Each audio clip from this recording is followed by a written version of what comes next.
नमस्कार बच्चों। आज हम आपकी लेखा शास्त्र के दूसरी पुस्तक का 5वां अध्याय शुरू करने जा रहे हैं। इस अध्याय का नाम है लेखांकन अनुपात।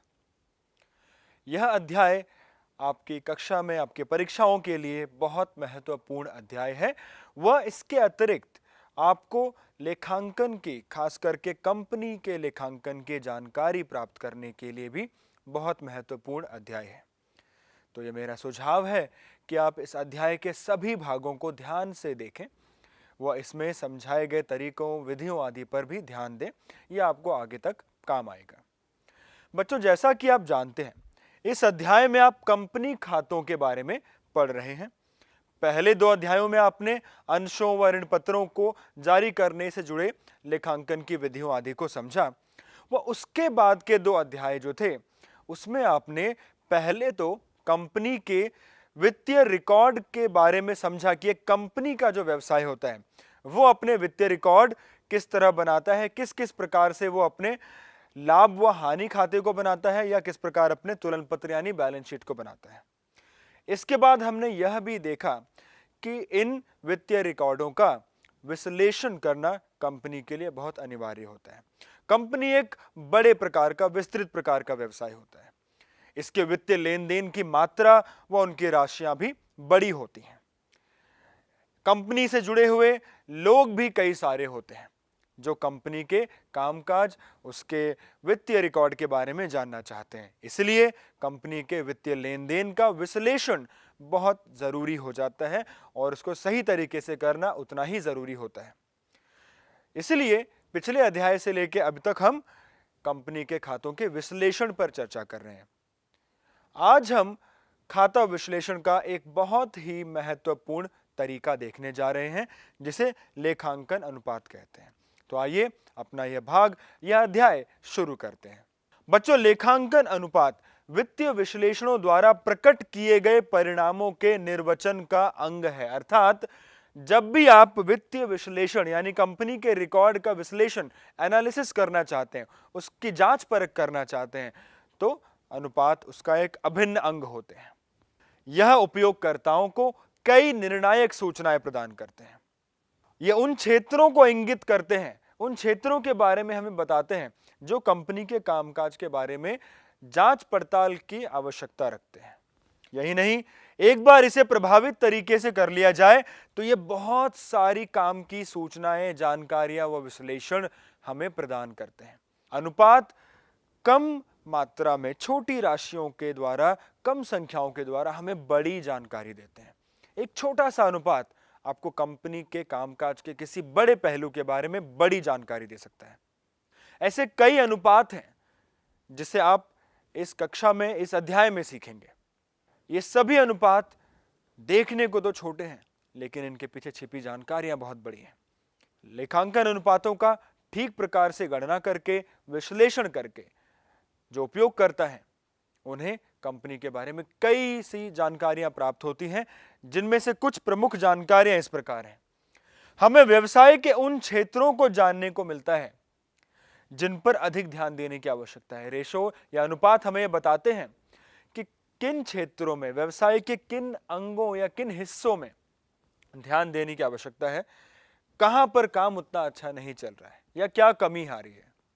इसके अलावा ये उन संभावित क्षेत्रों के बारे में भी हमें बताते हैं जिन्हें अपेक्षित दिशा में प्रयास करके हम और बेहतर बना सकते हैं। तो ना केवल ये हमें कमी बताते हैं, बल्कि ये हमें उन्हें बेहतर बनाने के लिए भी सही दिशा में बढ़ने में सहायता करते हैं।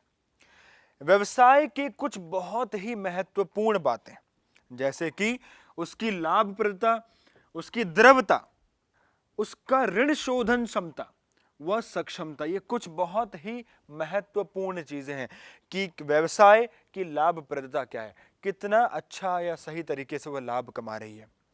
उसकी द्रव्यताएं कैसी हैं, अर्थात वो क्या अपने पास उचित राशि रख रही है जिसके जरिए वो द्रव्य महसूस करे, क्या वो अपने ऋणों की शोधन क्षमता को मजबूत बनाए हुए है, क्या वो अन्य क्षेत्रों में सक्षम है। इस प्रकार की जानकारियां आपको अनुपातों के विश्लेषण से प्राप्त होती है। इसके अतिरिक्त सर्वोत्तम औद्योगिक मानकों के साथ निष्पादन की तुलना भी की जा सकती है, यानी आपके उद्योग में अन्य उपक्रमों या कंपनियों का जो एक मानक बना हुआ है, एक स्टैंडर्ड बना हुआ है, क्या आपका उद्योग, आपका जो उपक्रम है उन स्टैंडर्ड्स या मानकों के अनुसार निष्पादन यानी परफॉर्मेंस दे पा रहा है या कहीं कमी है? यदि कमी है तो वो कैसे ठीक होगी, फिर इसके बारे में हम सोच सकते हैं।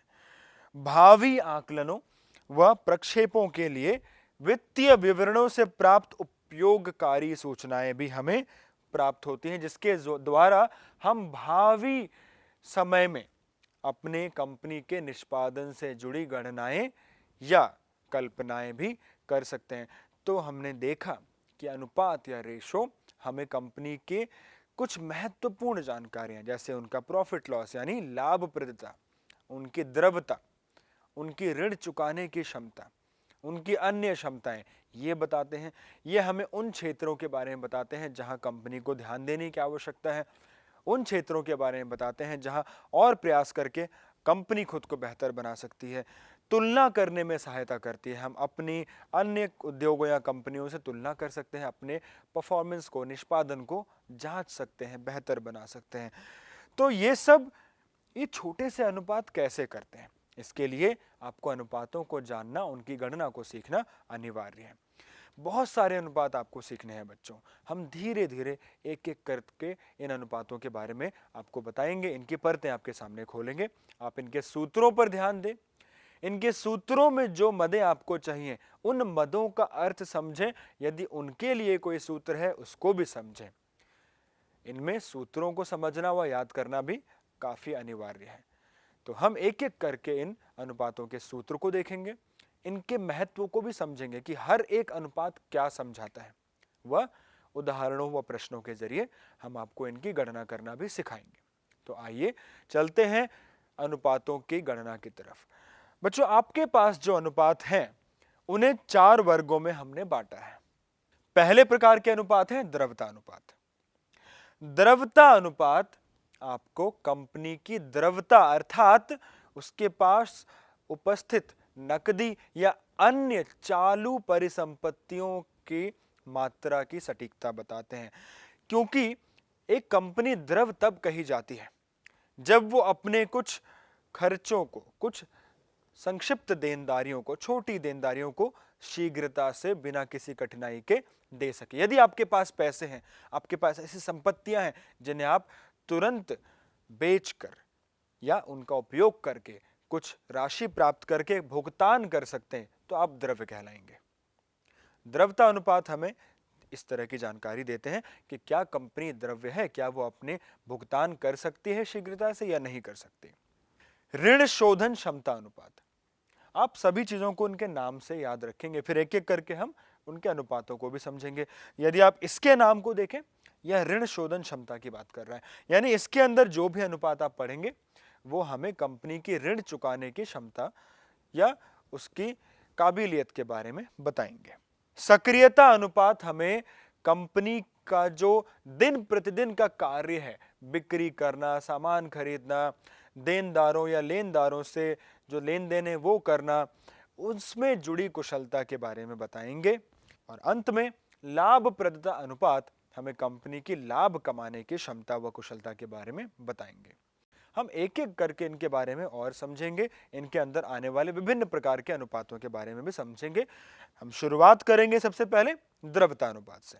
द्रव्यता अनुपात, जैसा कि मैंने आपको बताया, ये हमें कंपनी की उस क्षमता के बारे में बताते हैं जिसके जरिए हम ये अनुमान लगा सकें कि कंपनी अपने कुछ भुगतान या कुछ छोटी मोटी देनदारियों को तुरंत शीघ्रता से, कुशलता से भुगतान कर सकती है कि नहीं।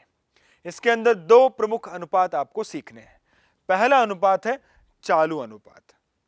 चालू अनुपात का सूत्र है चालू परिसंपत्तियां व चालू दायित्व। बच्चों, जब हमने बैलेंस शीट यानी तुलन पत्र पढ़ा तब हमने देखा था उसके अंदर चालू दायित्व व चालू संपत्तियां क्या होती हैं। आप जानते हैं कि चालू परिसंपत्तियों में मुख्यतः चालू निवेश, रोकड़, बैंक में जमा पैसा, रहतिया यानी स्टॉक, जो हमारे देनदार हैं जिनसे हमें पैसा लेना है, जिनको हमने सामान बेचा है, वो कुछ इस प्रकार के अन्य संपत्तियां आती हैं जिन्हें हम 1 वर्ष के अंदर राशि के रूप में प्राप्त कर सकते हैं। इसी प्रकार चालू दायित्व वो दायित्व होते हैं जिन्हें हमें 1 वर्ष के अंदर भुगतान करना है। तो इनका अनुपात लेकर हमें यह पता लगता है कि हमारे पास जो ये चालू परिसंपत्तियां हैं, ये क्या उस पर्याप्त मात्रा में है जिसके जरिए जब हमें इन चालू दायित्वों को चुकाना पड़ेगा तो हम चुका पाएंगे। क्या हम इन चालू दायित्वों को समय पर कुशलता से चुका सकते हैं या नहीं? यदि हमारे पास चालू दायित्वों के मुकाबले परिसंपत्तियां ज्यादा हैं तो इसका अर्थ होगा कि जब भी हमें ये दायित्व चुकाने होंगे हम अपनी परिसंपत्तियों के सहारे इन दायित्वों को आसानी से चुका सकते हैं। इसलिए ऊंचा अनुपात बेहतर माना जाएगा। लेकिन इस अनुपात का एक आदर्श अनुपात बनाया गया है, माना गया है। यह माना जाता है कि 2:1 का जो अनुपात है यह एक आदर्श अनुपात है। यदि हमारा यह अनुपात 2:1 में आता है, इसका अर्थ यह होगा कि हर 1 रुपए के दायित्व के लिए हमारे पास 2 रुपए की संपत्तियां हैं, यानी हम एक सुरक्षित स्थिति में हैं। हमें अपने दायित्व चुकाने में कोई समस्या नहीं आनी चाहिए या नहीं आएगी। तो इस प्रकार ये कंपनी की चालू दायित्वों को चुकाने की योग्यता के बारे में बताते हैं। आइए एक उदाहरण से इनके बारे में समझते हैं। एक कंपनी के पास 50,000 रुपए की रहतियां यानी स्टॉक है। व्यापारिक प्राप्य यानी जो पैसा हमें अपने देनदारों से या क्रेताओं से लेना है, ये वो है 50,000। 4,000 रुपए का अग्रिम कर एडवांस टैक्स हमने भरा हुआ है। 30,000 रुपए का रोकड़ यानी नगद या कैश राशि या उसके समान तुल्यांक हमारे पास उपलब्ध है। 1 लाख रुपए का व्यापारिक देय यानी जो राशि हमें देनी है, भुगतान करनी है। वह एक अल्पकालीन ऋण भी हमने बैंक से लिया हुआ है जो कि 4,000 रुपए का है। आपको बहुत सरलता से सभी चालू परिसंपत्तियों को पहले जोड़ना है। रहतियां, प्राप्य, अग्रिम कर व रोकड़, ये चारों हमारी चालू परिसंपत्तियां हैं, इसमें कोई शक नहीं। तो इन चारों को हम यदि जोड़ दें तो हमारे पास आ जाएगा 1,34,000 रुपए, जो कि हमारा चालू परिसंपत्तियों का राशि को दर्शाता है, यानी इसे हम करंट एसेट के नाम से भी जानते हैं। इसी प्रकार क्या क्या देनदारियां हैं हमारे पास? व्यापारिक देय व अल्पकालीन ऋण। इनको जोड़ेंगे तो हमें मिल जाएंगी चालू दायित्व की राशि। इनको आप विभाजित करें सूत्र में रख के, आपको मिलेगा 1.29 या 2:9 का अनुपात। यह दिखाता है कि हर 1 रुपए के चालू दायित्व के बाद के बदले में आपके पास 1.29 रुपए की चालू संपत्ति है। इस प्रकार चालू अनुपात की गणना की जाती है। चालू अनुपात से ही जुड़ा हुआ उसके जैसा एक और लेकिन बहुत महत्वपूर्ण अनुपात है तरल अनुपात या तरलता अनुपात। तरलता अनुपात में हम नीचे तो चालू देनदारियां ही लेते हैं, लेकिन ऊपर हम चालू संपत्तियों की जगह तरल संपत्तियां या त्वरित संपत्तियां लेते हैं। बच्चों, तरल या त्वरित संपत्तियां चालू संपत्तियों में से कुछ ऐसी चीजों को हटाकर प्राप्त किया जाता है जिन्हें तुरंत रोकड़ में बदलना संभव नहीं होता। इसमें सबसे पहली चीज होती है रहतियां यानी स्टॉक। स्टॉक को या रहतियों को बदलने में, रोकड़ के रूप में बदलने में समय लगता है। वो उत्पादित होंगे, बनेंगे, फिर हम उसे बेचेंगे और हमारे पास पैसा आएगा। तो इसे हम तुरंत इस्तेमाल नहीं कर सकते अपने दायित्वों के भुगतान में। इसी प्रकार पहले से भुगतान कर दिए गए खर्चे, प्रीपेड एक्सपेंस, ये भी एक ऐसी संपत्ति होती है जिनके बदले अब आपको राशि नहीं मिलेगी, तो इसे भी हम घटाएंगे। यानी चालू परिसंपत्तियों में से रहतियों को और पहले से भुगतान किए गए खर्चों को घटाने के बाद आपको मिल जाएगा तरल संपत्ति या तरल परिसंपत्तियों की राशि। इसे आप चालू देनदारियों के ऊपर रखें और आपको मिल जाएगा तरल अनुपात। यह अनुपात हमें यह बताता है कि यदि हमें अपनी देनदारियों को तुरंत भुगतान करना हो तो क्या हम उसको करने में सक्षम हैं? क्या हमारे पास ऐसी परिसंपत्तियां हैं जो तुरंत नगद के रूप में आपको प्राप्त हो सकें, जिनके द्वारा आप अपने दायित्वों का भुगतान कर सकें? तो यह आपकी शीघ्रता, तीव्रता को दर्शाता है अपने चालू दायित्वों के भुगतान में। इसके लिए आदर्श अनुपात 1:1 का माना गया है। 1:1 का माना गया है। यानी कम से कम आपके पास इतनी तो चालू या तरल परिसंपत्तियां होनी चाहिए जितनी आपके चालू दायित्व हैं, ताकि आप तुरंत उनको बेचें या उनको नकद में बदलें और अपने चालू दायित्वों का भुगतान करें। भले ही आप स्टॉक को ना बेच पाएं, लेकिन क्या बाकी ऐसी चीजें हैं जिन्हें तुरंत आप नकद में बदलकर अपने चालू दायित्वों का भुगतान कर सकते हैं? क्या आप इतने तीव्र हैं? इसका पता हमें इस अनुपात से चलता है। आइए एक उदाहरण से इसको समझते हैं। एक कंपनी के पास 50,000 रुपए के चालू दायित्व व 80,000 रुपए की चालू परिसंपत्तियां हैं। इसके अलावा स्टॉक, अग्रिम कर व पूर्व दत्त व्यय है। इसके अनुसार हमें यदि तरल अनुपात प्राप्त करना है तो चालू दायित्व तो ठीक है, ये नीचे आ जाएगा 50,000 रुपए, लेकिन चालू परिसंपत्तियों में से स्टॉक माइनस करेंगे, पूर्व दत्त व्यय पहले से भुगतान किया गया व्यय माइनस करेंगे। इसके अलावा यदि अग्रिम कर की राशि है, वो भी एक ऐसा परिसंपत्ति है जिसको अब आप नकद के रूप में नहीं ले सकते, तो इन सब को माइनस करके घटा के 80,000 में से ये 30,000 घटाकर आपको प्राप्त होगी 50,000 रुपए की तरल परिसंपत्तियों की राशि, जिसको अनुपात में रखकर आपको 1:1 का अनुपात प्राप्त हो जाएगा, जो कि आपका तरल अनुपात होगा। तो बच्चों, दोनों ही बहुत सरल अनुपात हैं, चालू व तरल, लेकिन ये उतने ही महत्वपूर्ण हैं परीक्षा की दृष्टि से। इसलिए आइए इन पर एक और अच्छा प्रश्न देखते हैं। एक्स लिमिटेड का चालू अनुपात आपको दिया गया है 3.5 और 1 का, जबकि तरल अनुपात भी आपको दिया गया है। इस प्रश्न में आपको अनुपात ज्ञात नहीं करना, आपको अनुपात का उपयोग कर कर कुछ अन्य चीजों को प्राप्त करना होगा। यदि तरल संपत्तियों पर चालू परिसंपत्ति का आधिक्य 24,000 है, यानी चालू संपत्तियां तरल परिसंपत्तियों से 24,000 रुपए अधिक हैं, जो कि रहतियों को दर्शाता है। यह तो हमें पता ही है कि यदि हम चालू परिसंपत्तियों में से रहतियां व कुछ अन्य अग्रिम कर जैसी चीजों को घटा दें तो हमें तरल परिसंपत्ति मिलती है। अग्रिम कर या पूर्व दत्त व्यय साधारणतः बहुत छोटे होते हैं, वह कई बार वो नहीं भी होते, इसलिए रहतियों का महत्व सबसे ज्यादा होता है। इसलिए कई बार ऐसा कहा जाता है कि चालू परिसंपत्तियों और तरल परिसंपत्तियों में रहतियों यानी स्टॉक का ही अंतर होता है। तो यदि चालू परिसंपत्तियां तरल परिसंपत्तियों से 24,000 रुपए ज्यादा है, तो इसका अर्थ हुआ कि यह 24,000 रुपए रहतियों की राशि है, स्टॉक की राशि है। इनका इस्तेमाल करके हमें चालू परिसंपत्तियां व चालू दायित्व की राशियां ज्ञात करनी है। सबसे पहले हम कुछ मुख्य चीजों को यहां पर लिख लेंगे। जो दोनों अनुपात हमें दिए गए उनको लिखा हमने, वो चालू दायित्व को हमने x माना। चालू दायित्व दोनों अनुपातों में एक तरह का एक समान चीज है, उसको हमने x मान लिया, जो हम दोनों जगहों पर उपयोग कर सकते हैं। अब चालू परिसंपत्तियां 3.5x हो जाएंगी। कैसे हो जाएंगी? आपके जो चालू अनुपात है बच्चों, चालू अनुपात को हम CR करंट रेशो या चालू अनुपात भी कह सकते हैं।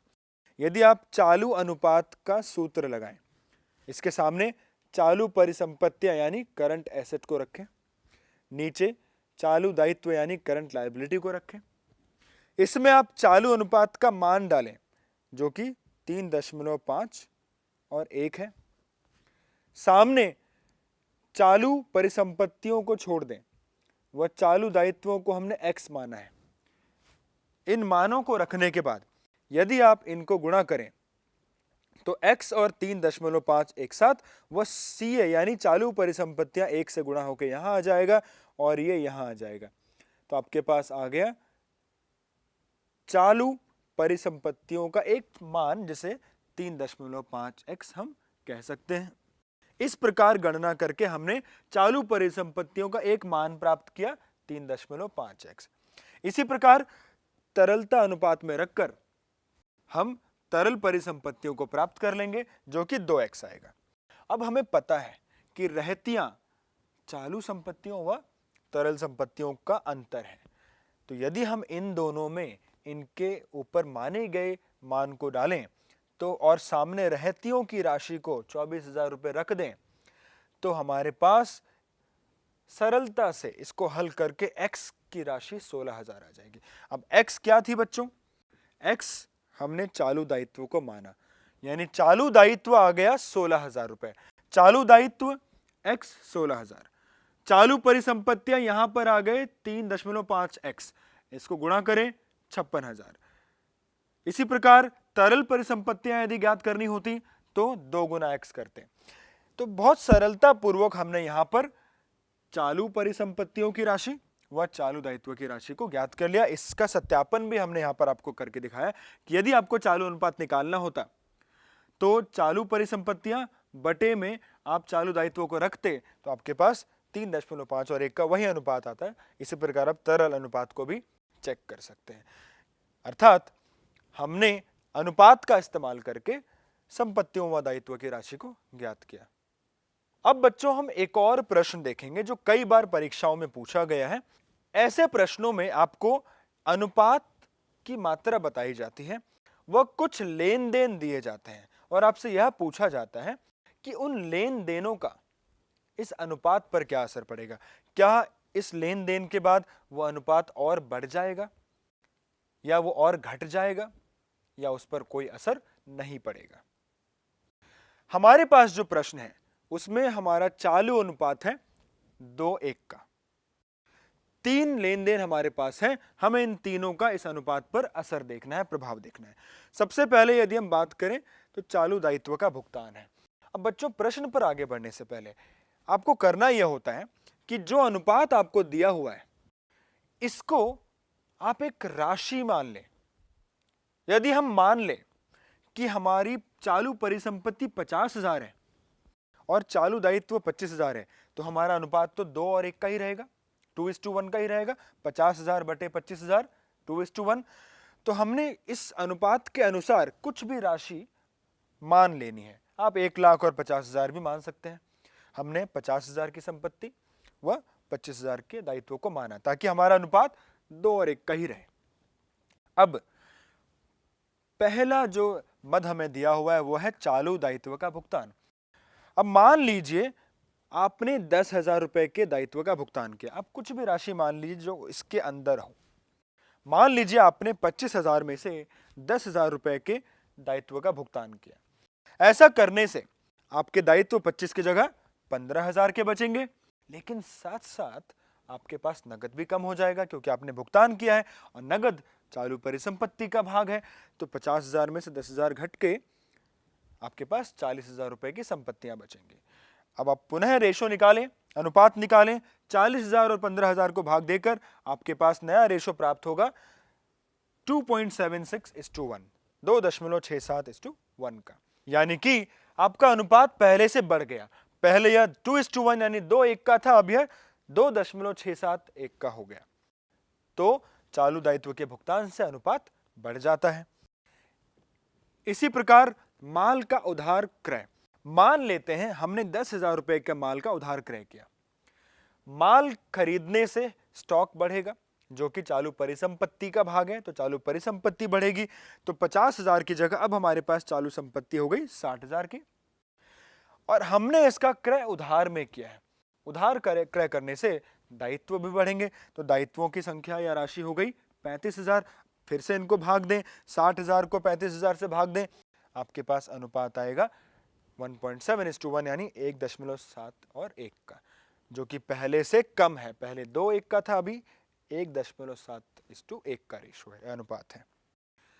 तीसरे भाग में एक कंप्यूटर की बिक्री जिसका मूल्य 4,000 था आपने 3,000 में किया। 4,000 रुपए के कंप्यूटर को आपने 3,000 में बेचा। अब बच्चों कंप्यूटर एक चालू परिसंपत्ति नहीं है, यह एक गैर चालू संपत्ति है, स्थिर संपत्ति है। तो कंप्यूटर के जाने से संपत्तियों पर तो असर नहीं पड़ेगा, लेकिन उसको जब बेचा तो हमें 3,000 की राशि प्राप्त हुई। 3,000 की राशि प्राप्त होने से हमारा नगद बढ़ेगा जिससे चालू परिसंपत्ति बढ़ेगी। कंप्यूटर को बेचने के दो प्रभाव हैं, जैसा कि हम अपने डबल एंट्री सिस्टम में सीखते हैं। एक तरफ कंप्यूटर नाम का स्थिर संपत्ति गया, दूसरी तरफ नगद प्राप्त हुआ। कंप्यूटर के जाने से ना तो चालू संपत्तियों पर कोई असर पड़ेगा ना दायित्वों पर, लेकिन नकद के आने से चालू संपत्तियां बढ़ जाएंगी। तो हमारे पास 3,000 रुपये नगद आने से अब हमारे पास चालू संपत्ति 53,000 रुपये की हो गई, जबकि दायित्व उतने ही हैं। इनको भाग देकर नया अनुपात प्राप्त हुआ 2.12 और 1 का, जो कि पहले से अधिक है। तो इस प्रकार बच्चों हम दिए गए लेन देन या मदों के सहायता से उनकी राशियों को अनुमानित करके अनुपात के अनुसार संपत्तियों और दायित्वों को अनुमानित करके हम यह पता कर सकते हैं कि इस विशेष लेन देन का अनुपात पर क्या असर पड़ेगा। क्या अनुपात पहले से ज्यादा हो जाएगा या कम हो जाएगा, या कई बार कोई भी असर नहीं पड़ेगा। तो यह थे हमारे दो सबसे पहले और सबसे महत्वपूर्ण अनुपातों में से तरल अनुपात और चालू अनुपात। ये दोनों अनुपात कंपनी की द्रव्यता को दर्शाते हैं। आज के इस भाग में हमने अनुपातों के महत्व को देखा, वह पहले प्रकार के अनुपात यानी द्रव्यता अनुपात के बारे में और उसके अंदर के दो अनुपातों के बारे में अच्छे से समझा। मैं आशा करता हूं कि आपको यह सब कुछ समझ आया होगा। इसके अगले भाग में हम दूसरे प्रकार के अनुपात, जो कि ऋण शोधन क्षमता अनुपात हैं, उनके बारे में विस्तार से चर्चा करेंगे। आज के इस भाग में इतना ही। धन्यवाद।